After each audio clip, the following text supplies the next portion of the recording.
Subscribe করুন Mizan take Bangla চ্যানেলকে এবং বেল আইকনে ক্লিক করুন আমাদের আপডেট ভিডিও পেতে।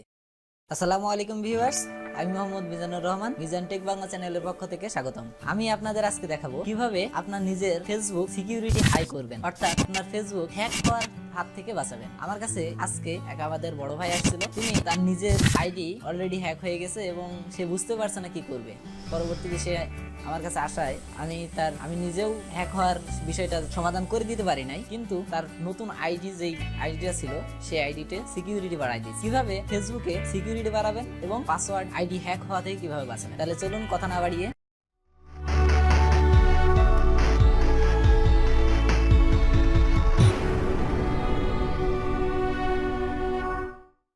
প্রথমে আপনি ফেসবুক লগ ইন করুন। আমি অলরেডি আমার ফেসবুকটা লগ ইন করে আছি। দেখুন, এখন আমি ফেসবুকের সেটিং অপশনে যাব।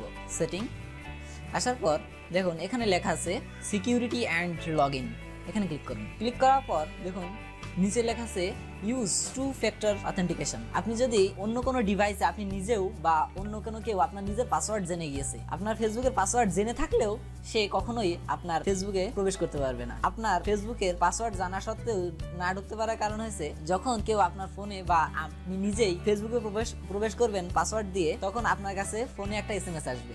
এসএমএসে একটা কোড দেওয়া থাকবে, অথেন্টিকেশন কোড। সেই কোডটা না দেওয়া পর্যন্ত ফেসবুকে প্রবেশ করতে পারবেন না। এতে আপনার ফেসবুকের সিকিউরিটি বৃদ্ধি পাবে। এভাবে আপনি যে কোনো হ্যাকার বা হ্যাকিং হওয়ার হাত থেকে ফেসবুকের আইডিকে বাঁচাতে পারেন। ইউজ টু ফ্যাক্টর অথেন্টিকেশন এখানে এডিট অপশনে অথবা জাস্ট এটার উপর ক্লিক করলে এরকম একটা উইন্ডো চলে আসবে। সেখান থেকে দিবেন গেট স্টার্টেড। তারপর দেখুন এখানে আপনি যদি কিউআর কোডের মাধ্যমে অথবা আপনার ফোনে এসএমএস এর মাধ্যমে ভেরিফিকেশন কোডটা পেতে চান তাও পেতে পারেন।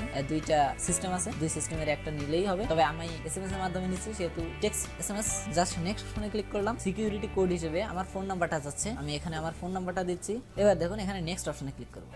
দেখুন বলছে enter the 6 digit code that we want to, অর্থাৎ এই নাম্বার 2 ফ্যাক্টর অথেন্টিকেশন কোডে এসেছে। আমার ফোনে অলরেডি পেয়ে গেছি। এবার কোডটা এখানে দিতে হবে 682152। এবার নেক্সট অপশনে ক্লিক করলাম।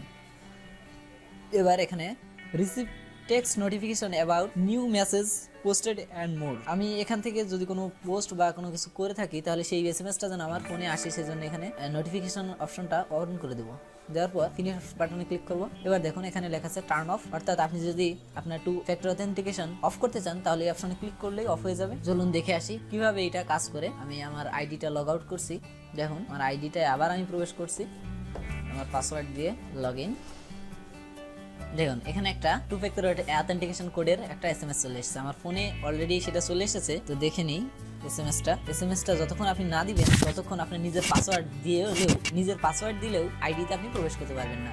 এটা যে কোনোভাবে হতে পারে যে আপনি নিজেই অন্য জায়গায় ফোন রেখে এসেছেন, কিন্তু আপনি এখন প্রবেশ করতে যাচ্ছেন ফেসবুকে প্রবেশ করতে পারবেন না যতক্ষণ না আপনি এই কোডটা না দিবেন। তাহলে চলুন আমি কোডটা দিচ্ছি। এবার কন্টিনিউ, ডোন্ট সেভ, কন্টিনিউ।